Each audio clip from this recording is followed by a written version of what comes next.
시청자 여러분 안녕하십니까?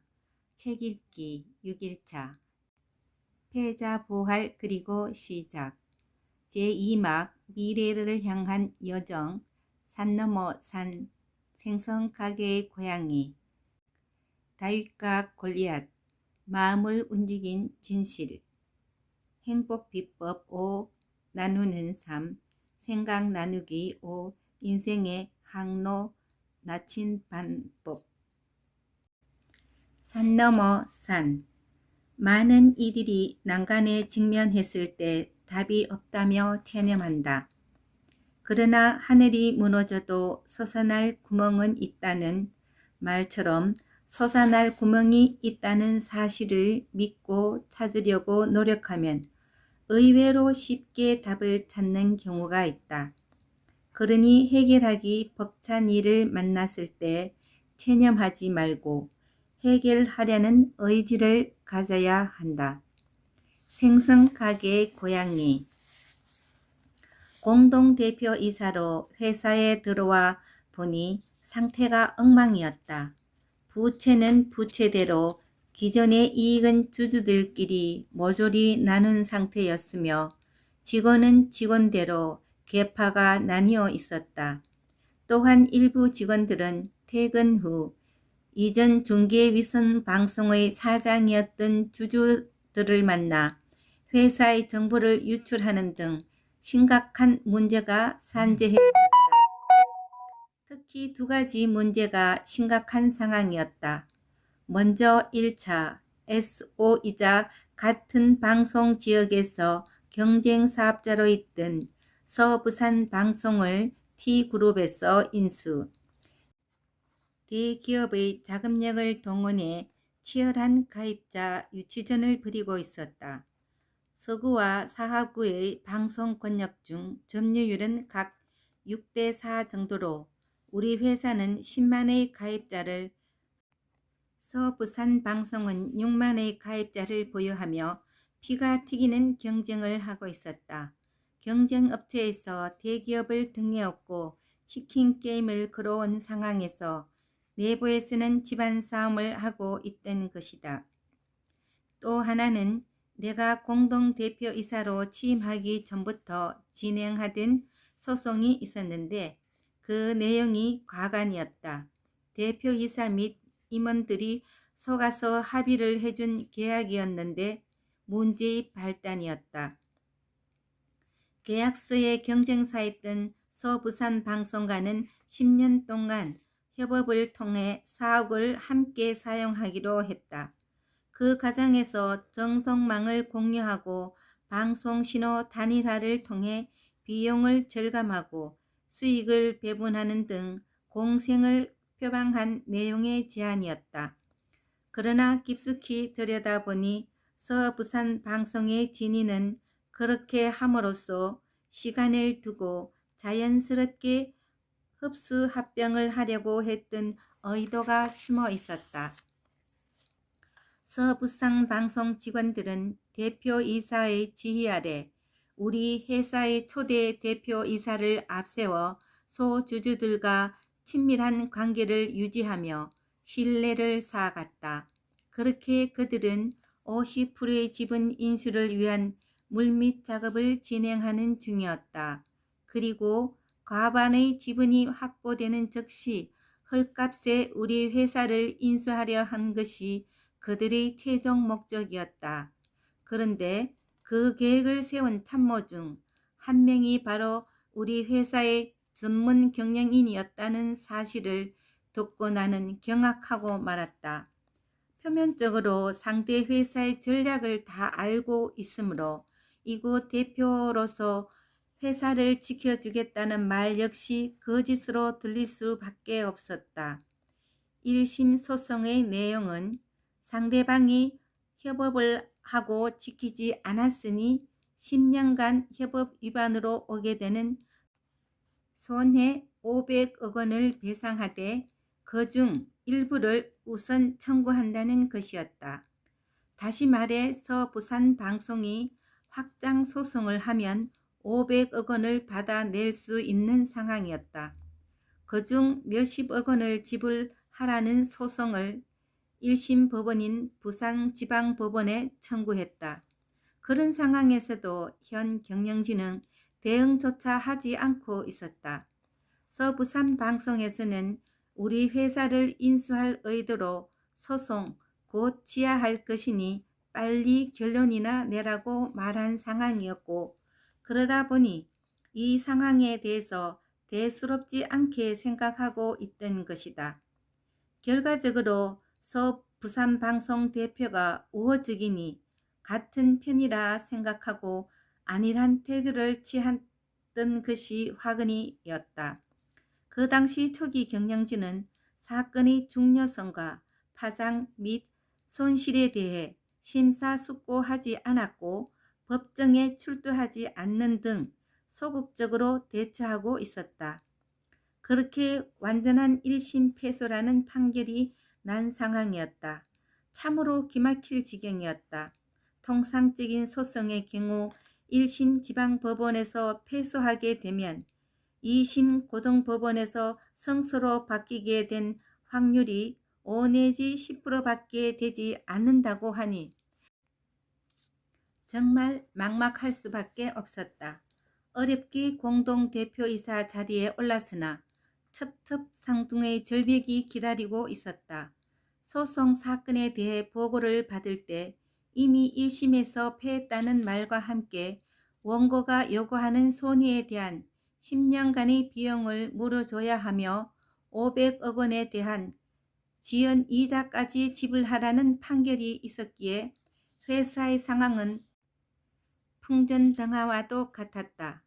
그래서 우선 항소를 하고 2심 재판에서 반드시 이기기 위해 목숨을 건다는 각오로 소송을 기획 진행해야 했다. 나는 김 전무님과 처음부터 다시 시작하는 마음으로 소송 내용을 넘겨봤고 새로운 관점으로 검토를 시작했다. 2심에서도 패하고 대법원에서 확정 판결을 받게 되면 당시 300억 원의 가치를 지닌 회사를 팔든지 경영회사의 모든 지분을 넘기고도 더 이상 배상해야 하는 심각한 상황이었다. 불면의 밤이 이어졌다. 김 전무님과 2심 대응을 하기 위해 변호사와의 상의를 하는 동안 몇 가지 논점과 요지를 찾았고 부각시킬 포인트를 잡았다.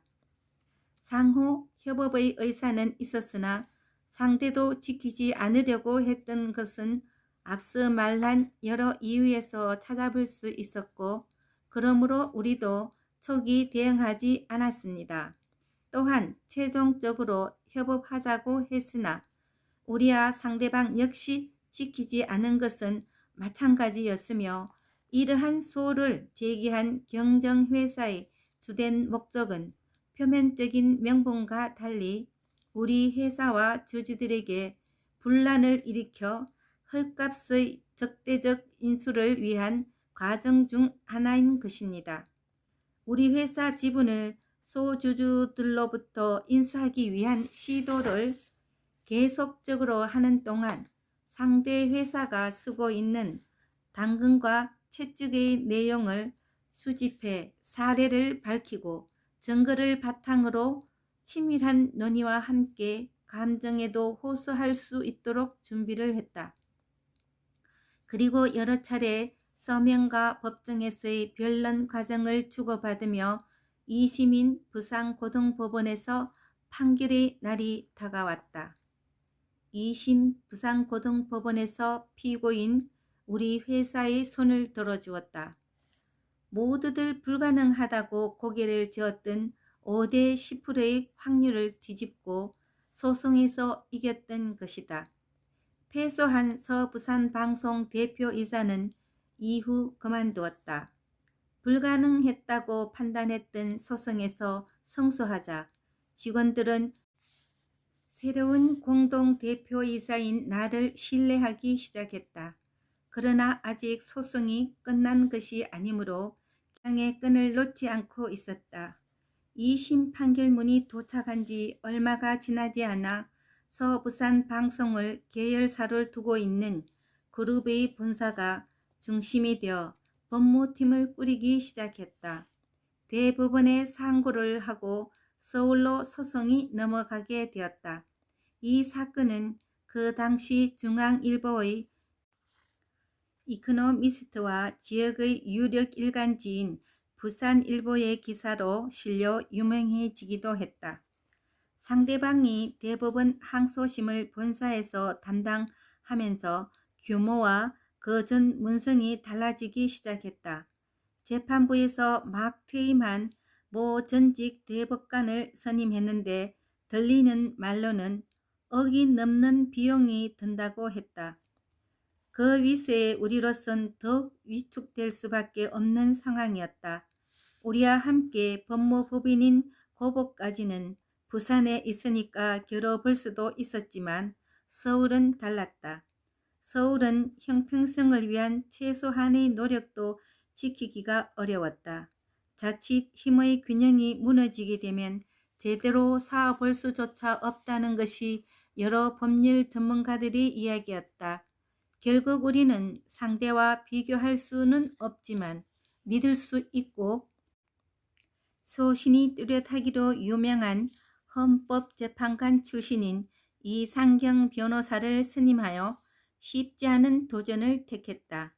전직 헌법재판소 재판관과 대법관이 소송에서 만나는 것이 흥미로웠는지 많은 관심이 쏠렸고 언론에서도 당시 이 사건을 기사로 다루어 화제가 되었다. 3심의 결과 또한 우리의 승리였다. 생각해보면 당연히 그래야 했다. 우리에게는 악의가 없었기 때문이다. 상대 그룹에서는 이 정도의 소송 비용을 치르고 패소한 적이 없다며 쓸쓸한 표정을 지었다는 소문이 들렸다. 성소에다 소송 비용까지도 돌려받은 우리는 직원들에게 연말 인센티브도 나누어 주고 회식도 하는 등 이 커다란 즐거움을 함께 나누었다. 회사를 그냥 빼앗길 절제절명의 상황에서도 위기를 기회로 만들어낸 이날의 승리를 다 함께 감사하고 기쁜 마음으로 즐겼다. 내 나이 28의 일이었다. 젊은 나이에 뜻깊고 귀한 경험을 할 수 있도록 해주신 하나님께 무엇보다 감사한 마음이 들었다. 다윗과 골리앗. 공동대표이사로 선임되고 난 후에 알게 된 사실이 또 있었다. 초대 경영진 일부를 포함한 소주주 중 일부가 비밀리에 계약금을 받고 조건부로 2대 주주이자 경쟁사의 모 회사인 N방송에 매매 예약을 했다는 것이었다. N방송은 부산의 남구와 수영구를 방송 권역으로 하는 D방송도 자회사로 갖고 있었고 우리와 같은 지역의 경쟁사인 서부산 방송을 자회사로 둔 회사였다. 또한 북부 강서지국 P방송의 2대 주주였으며 우리 주식회사 동서디지털 방송의 지분이 역시 약 15%를 가진 2대 주주의 지위를 가지고 있었다. 2대 주주인 기반을 바탕으로 서부산 방송이 우리 주식회사 동서디지털 방송과 경쟁 지역에서 권역의 40%를 장악하고 있었기 때문에 적대적인 인수를 통해 지분의 과반을 넘기게 되면 자연스럽게 서부산 방송과 합병을 시키거나 나머지 주주들의 지분을 헐값으로 사들인 계획을 세웠던 것이다. 그리고 우리 회사의 소액 주주와도 이미 계약을 했다는 소문이 돌았다. 그러나 소주주들끼리 공증해 놓은 내용이 문제가 되기 때문에 당시에는 확실히 계약을 했다고 밝히지는 않았다. 이전에 소주주들이 연합으로 경영권을 쥐기 위해 공증한 소주주들끼리는 전체의 동의가 없으면 팔 수 없다는 내용이었다. 그래서 소주주들이 모두의 동의가 없이는 매매가 불가했다. 이를 어길 경우는 어마어마한 금액의 위약금을 내도록 장치를 해 두었던 것이다.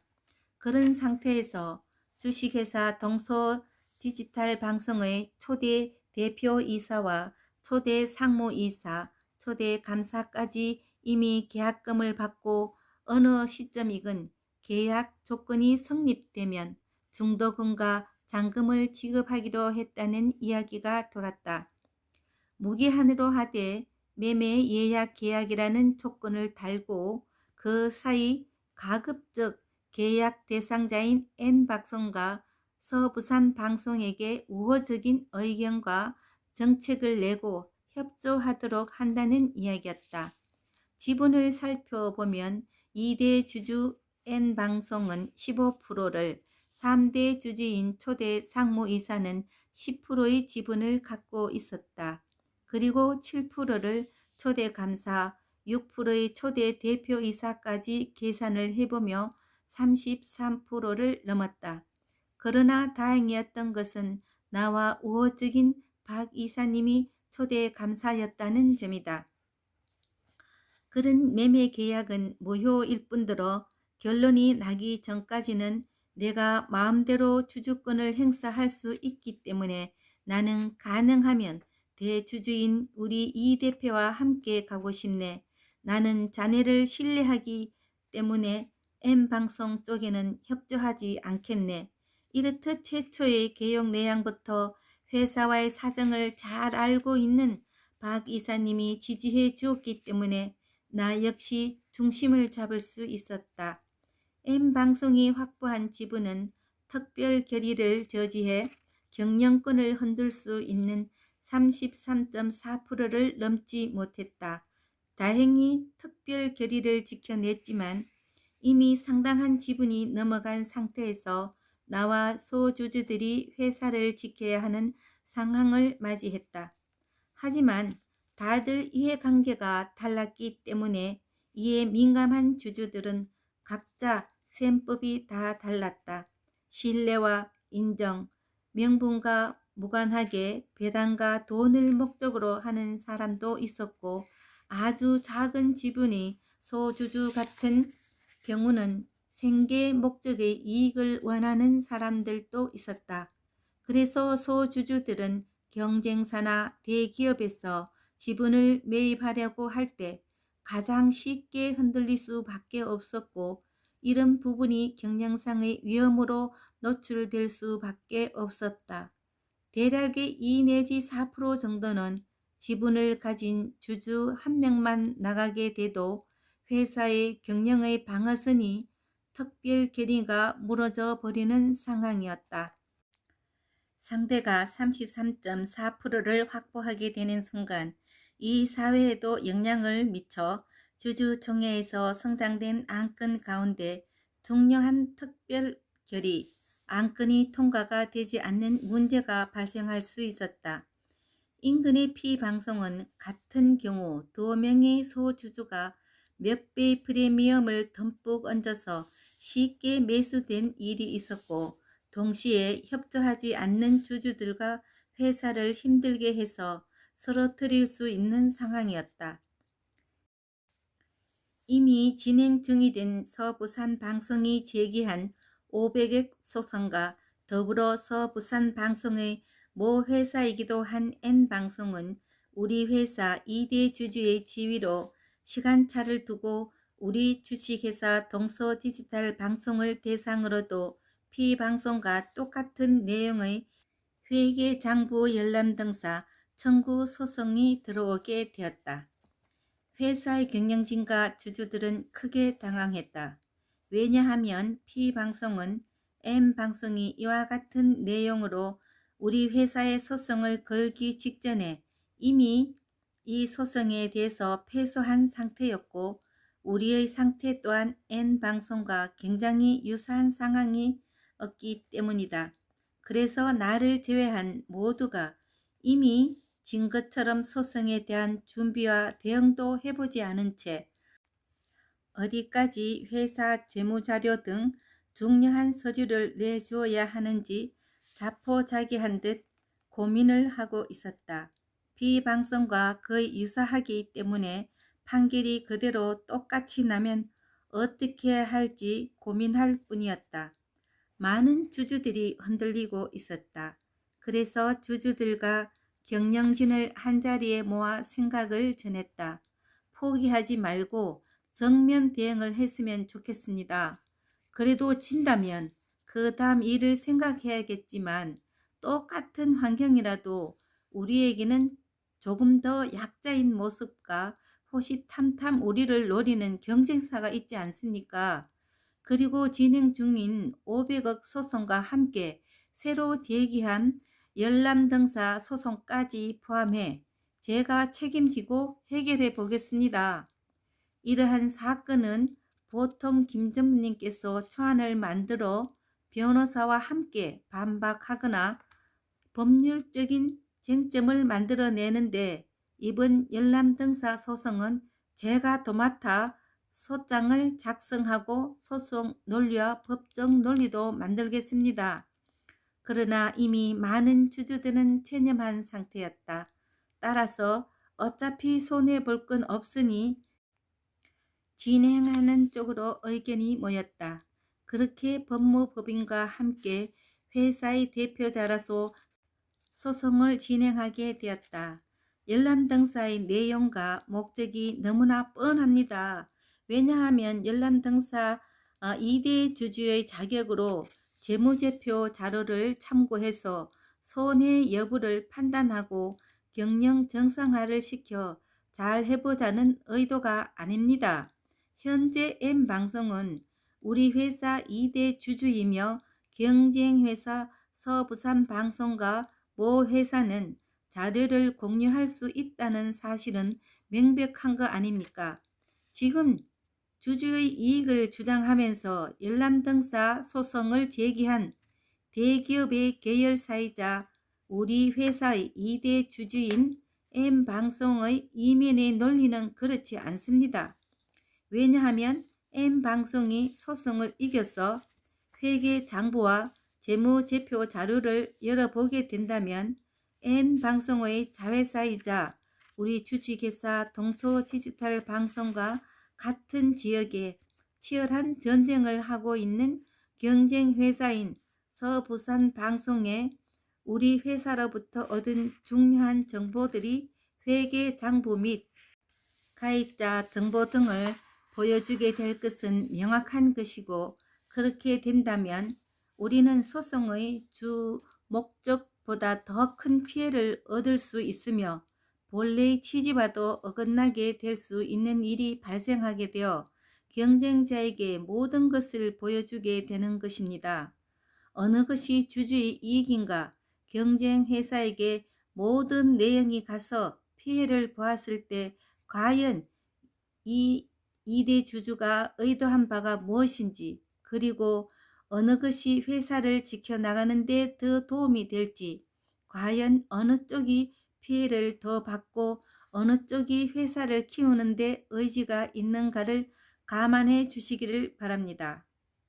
또 중요하게 살펴보아야 할 관점은 당시 진행 중이던 협업 불법 이행으로 인한 손해배상 소송인 소위 500억 소송도 경쟁자인 서부산방송에서 걸어오고 있었고, 1심에서 지고 2심에서 재판 중인 현재 상태를 감안해보면 더욱 주주로서 권리 찾기가 아닌 적대적 인수 합병의 한 방법으로서 회사의 중요 자료인 영업 정보나 자세한 재무제표를 알기 위한 술수에 불과하다는 것을 쉽게 알 수 있습니다.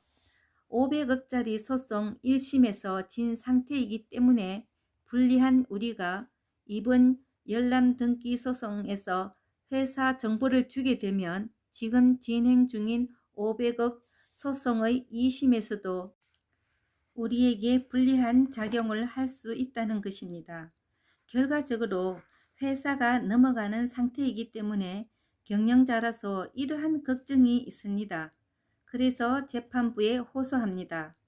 강자의 위치에서 공격을 하고 있는 N방송이 이런 청구 소송을 하고 있다는 것은 이미 1심에서 패소하고 2심에서 항소하고 있는 상대적 약자인 우리에게 영향을 미치려는 악의적인 의도가 다분하며 자회사인 서부 방송인 영업 정보를 다 줘버려서 가입자를 빼앗고 더욱더 강력한 영업 전쟁을 걸면서 소주주들을 혼란시키고 회사를 무너뜨리려 빼앗으려는 것으로 밖에 보이지 않습니다.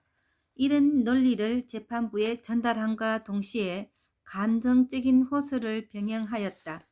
이러한 논리가 효과가 있었는지 기적적으로 주장이 받아들여져 피방송과 거의 같은 상황과 조건이었음에도 피방송과는 달리 2대 주주인 N방송이 제기한 열람등사 청구 소송은 우리 회사가 극적으로 승리하게 되었다. 그렇게 또 한 번의 공격을 방어하게 되었다. 우리 주주들은 안도의 숨을 내쉬었고 나머지 N방송 쪽의 부산 지역을 맡고 있는 경영진들은 붕괴하며 안타까워했다. 왜냐하면 이 공격을 통해 얻을 수 있는 것들이 참 많았는데 실패로 돌아갔기 때문이다. 나는 대표이사 취임 후 단 하루도 편히 잡은 일이 없다. 대표이사 취임 후 자리가 사람을 만든다는 이야기를 절실하게 깨달았다. 자신의 안위를 위해서라면 누구보다도 쉽게 빠져나올 수 있었지만 나를 믿어준 이들을 배신할 수 없었다. 그리고 아버지의 평생이 담긴 터전이 그렇게 허무하게 무너져 가는 모습을 참아볼 자신이 없었다. 마음을 움직인 진실. 기대했던 소송에 대한 N방송의 경영진은 새로운 방식으로 우리 회사와 주주들을 공격하기 시작했다.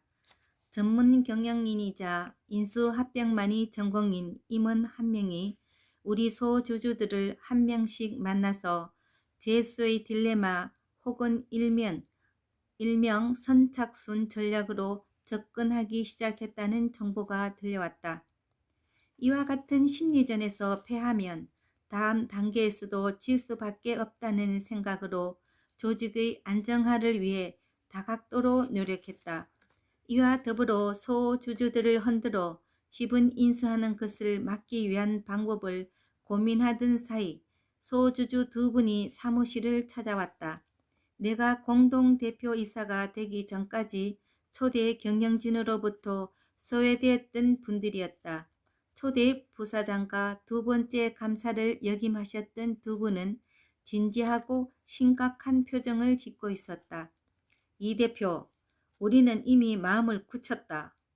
N방송에서 M&A를 진행하는 임원을 어제도 만나고 그저께도 만났는데 그 사람이 어차피 특별 결의를 막을 수 있는 우리 지분만 있으면 충분하다며 특별 대우를 해주겠다고 하더라.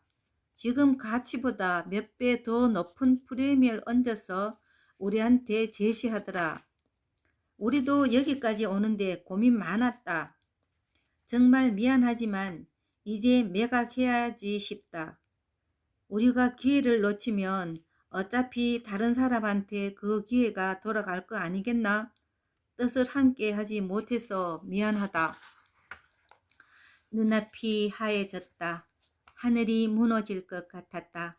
지금까지 해온 일이 모두 의미 없게 느껴졌다. 절망스러웠던 건 진심으로 그들이 마음을 돌리지 못하면 몰래 매매 계약을 하더라도 확인할 길이 없었다. 너무 당황한 나머지 아무 말 못하고 넋이 나가 있었다. 자리를 옮겨 식사를 하는 내내 두 분은 대주주가 케어해주지 못하면 매각하는 거 말고 다른 방안이 없다고 했다. 무슨 말이라도 해야 했다. 그러나 아무 말도 할 수 없었다. 집으로 돌아가는 내내 마음이 무거웠다. 지금까지 해온 모든 일이 허사로 될 수 있는 위기였다. 그러나 분명한 것은 절대 포기할 수도 포기해서도 안 되는 일이었다. 나는 둘째 치더라도 나를 믿고 있던 많은 주주들이 피해를 보는 일만은 없어야 했다. 그럼에도 내가 할 수 있는 일이라고는 매일 만나 술과 식사를 대접하고 이야기를 하는 것밖에 없었다. 그렇게 단 1시간이라도 그들의 마음을 붙들어 두었다. 그리고 그들과 헤어지면 그들의 마음을 돌릴 수 있는 방안을 생각해내는 것이 내가 할 수 있는 최선이었다. 그런데 의외로 그것이 주요했다. 그렇게 많이 만나고 이야기를 하는 과정에서, 그리고 한결같았던 그 행동에서 그들의 마음이 조금씩 전달되었다. 그리고 나 역시 그들의 마음을 이해할 수 있게 되었으며 그것을 바탕으로 설득을 시도해 볼 수 있었다. 지분을 팔기 위해 상대와 비밀 계약하는 것만은 하지 말아 주십시오. 시간을 주신다면 앞으로 함께 갈 수 있는 방법을 생각해보고 서로 신의를 지킬 수 있도록 제가 책임을 지고 방안을 마련해 보겠습니다. 한번 돌아선 마음은 좀처럼 열리지 않았다. 그래서 포기하기에는 너무 좋은 조건이었다. 내가 그 입장이라도 쉽게 포기하기 어려웠을 것이라는 점이 계속 마음에 걸렸다. 다만 계속해서 이야기를 나누는 과정에서 서로의 진심을 확인했다는 것이 희망적이었다. 두 분이 그자들에게 투영하게 되면 함께 하셨던 분들과는 평생 원수처럼 지낼 것이고 오랜 시간 크나큰 원망을 들으실 겁니다. 두 분 이사님들 인덕이 좋으시니 그렇게 해서는 안 되지 않습니까? 그리고 제가 경영을 맡고 난 이후에 제가 해왔었던 일들을 한번 살펴봐 주십시오. 저는 자신 있습니다. 여러 가지 부분에서 합리적으로 모두 인정하시지 않으셨습니까? 저를 믿어주신다면 다 같이 껴안고 끝까지 가며 주주의 지분 가치를 보장한다는 내용을 구두로 확인해 드리겠습니다. 그리고 저는 이 회사의 가치를 올려서 나중에 언젠가 모두의 동의에 의해 매각되게 할 때 다 함께 잘 될 수 있도록 파이를 키우고 그동안 이익도 많이 나누고 혜택을 받으셨으면 좋겠습니다. 이 대표, 우리는 소주 주주이기 때문에 이 지분을 잃게 되면 타격이 큰데 다른 소주주가 먼저 총을 당기지 않는다고 누가 보장을 하겠나? 그걸 보장해 준다면 당분간은 우리도 당신을 믿고 함께 갈 생각이 없는 건 아니야. 제발 저를 믿어주시고 당분간만 참아주십시오. 회사를 위해 그리고 주주 모두의 이익을 위해 조금만 더 참아주신다면 그 부분은 반드시 제가 잘 이끌어 가도록 하겠습니다. 나는 두 분께 큰절을 올렸다. 그런 내 모습에 두 분은 당황했다. 예전 기무사 장교 앞에 무릎 꿇었던 것이나 장인 어른 앞에 무릎을 꿇었을 때처럼 진심으로 원하고 반드시 이루어내야 하는 일 앞에서는 주저함이 없었다. 그만큼 회사를 지켜내는 것은 내가 반드시 이루어내야 하는 사명과도 같았다. 그 모습을 지켜본 그들은 잠시 이야기할 시간을 달라고 했다. 이 대표의 진심이 와 닿으니 조금 더 지켜보기로 했네. 쉽지 않은 결정이었다. 이번에 거절한다 해도 분명 또 다른 사람에게 접근할 것이 뻔했기 때문이다. 그럼에도 불구하고 그들이 용기를 낸 덕분에 나 역시 똑같은 상황이 온다고 해도 막아낼 자신이 생겼다. 두 분이 확답만 애타게 기다리던 상대 회사의 임원은 두 분의 연락을 받고 한달음에 달려왔다. 그러나 그 자리에서 두 분은 지분을 매각하는 일은 절대 없을 거라고 못을 박았다. 다 된 일이라고 생각했던 그 임원은 약이 올라 핏대를 세웠다. 다시는 이런 제안은 없을 테니 쪽박이나 차라. 예상했던 대로 상대 회사의 임원은 더욱 집요하게 소주주들에게 접근해 지분 매입 협상을 시도했다. 그러나 나는 더 이상 당황하지 않았다. 그들이 공세를 막아냈던 것처럼 소주주들을 만나 설득하고 내가 가지고 있는 비전을 제시했다. 그렇게 나와 주주들은 더욱 결속하는 계기를 만들었다. 아무리 흔들어도 끝내 단 한 차례의 매매 계약을 성사시키지 못한 N방송은 더 이상 손써보지 못하고 물러났다. 마치 영화나 드라마에서 나올 법한 위험천만했던 적대적 인수에 대한 경영권 방어를 성공적으로 해낼 수 있게 되었다. 그 중심에는 회사를 지켜내고자 했던 나의 진심과 그 진심을 알아주었던 주주들이 있었다. 그렇게 경영진과 주주들 사이에는 새로운 신뢰가 형성됐다. 인간은 함께 더불어 살아가는 존재이다. 혼자 가면 빨리 가고 함께 가면 멀리 간다는 말은 가장 좋아하는 문구들 가운데 하나이다. 서로 협력하면서 멀리 바라보고 조금 늦더라도 함께 나아간다면 모두가 산 정상에 오르는 큰 기쁨을 맛보게 될 것이다. 눈앞에 보이는 이익이 아닌 멀리 봐야 더 멀리 갈 수 있는 법이다. 행복 비법 5. 나누는 삶. 크게 성공한 사람들의 행동과 습관을 유심히 관찰하다 보면 그만한 이유를 찾을 수 있게 된다. 긍정의 생각과 태도로 베푸는 것을 습관적으로 실천한다는 것이다. 그 행동에는 보답에 대한 기대치도 없으며 오로지 그 자체만으로 행복을 찾고 살아간다. 상대방의 보답에 대한 기대 없이 능력 범위 안에서 베풀면 베풀수록 매 순간 오히려 받는 사람보다 더 기분이 좋아지고 행복해짐을 느낄 수 있다. 그리고 상대방도 적지 않은 기와 운이 생기지만 선물을 하거나 크고 작은 도움을 주거나 은혜를 베푼 사람은 그 수십 배 이상의 기와 운을 얻을 수 있다. 실제로 뛰어난 기업가나 성공한 유명인은 주위에 선물을 많이 하는 습관이 있다는 사실을 들어볼 수 있다. 나 또한 내가 할 수 있는 범위나 능력 내에서 도울 수 있는 것들은 돕고 힘이 되어 해결할 수 있도록 노력을 다하는 편이다. 이에 대한 보답이나 보상은 기대를 하지 않기 때문에 상대가 감사의 표시나 보답이 없어도 나는 별다른 감정의 변화를 갖지 않는다. 오히려 누군가를 도울 수 있는 스스로가 뿌듯한데 이것만으로도 내게는 선물을 받은 것과 같은 마음이 들어 감사할 따름이다.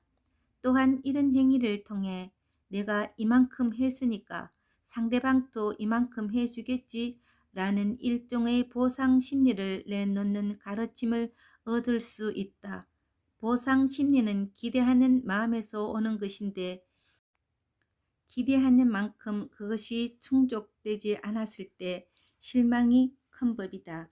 그렇게 찾아오는 실망감은 맛보게 되면 다시 실망하지 않으려 인색해지게 되고 나눔에 익숙해지지 않으면 주위 사람들이 떠나가게 된다. 그렇기 때문에 기대 없는 나눔은 마음의 평정심을 키우는 것은 물론 더욱 폭넓은 대인관계를 형성하는 밑거름이다. 따라서 이런 점들을 내 것으로 만드는 노력한다면 더욱 큰 사람으로 거듭날 수 있다고 확신한다. 생각 나누기 5. 인생의 항로 나침반법. 때때로 내가 올바르게 살아가고 있는지 제대로 가고 있는지를 확인하고 싶을 때가 있다. 내가 과연 잘하고 있나? 혹은 남과 방식이 많이 다르고 처음 겪어보는 방식인데 어떻게 되어가고 있을까 하는 의문이 드는 경우가 적지 않다. 그런 순간이 올 때마다 나는 긍정과 부정의 비율이라는 나침반법을 사용한다. 이 나침반법은 간단하다. 살아가는 동안 특정 과정 목표를 거치면서 같은 생각들 가운데 얼마나 긍정적으로 생각하는지 부정적인 생각은 얼마인지 떠올려 보는 것이다. 그러면 생각의 긍정과 부정 중 더 많이 지배하는 감정의 비율을 알 수 있다. 같은 방식으로 긍정적인 언어의 활용과 부정적인 언어의 활용에 대한 비율을 살펴보게 되면 내 삶의 자세를 알 수 있다. 만약 내가 일상의 말에서 긍정적 언어가 많다면 나는 스스로 부끄럽지 않은 삶을 살아온 것이며 다가올 미래에도 올바른 방향으로 갈 수 있을 것이라는 걸 알 수 있게 된다. 이런 단순하고도 간단한 원리에 추가적으로 자신만의 방식을 스스로에게 맞게 더하고 빼서 적용하고 활용하길 추천한다. 이런 방법이 익숙해지기 시작하면 그 다음의 과정으로는 전체적인 삶의 흐름과 방향까지도 어렵지 않게 읽을 수 있게 된다. 시청해 주셔서 감사합니다. 고운 밤 되십시오.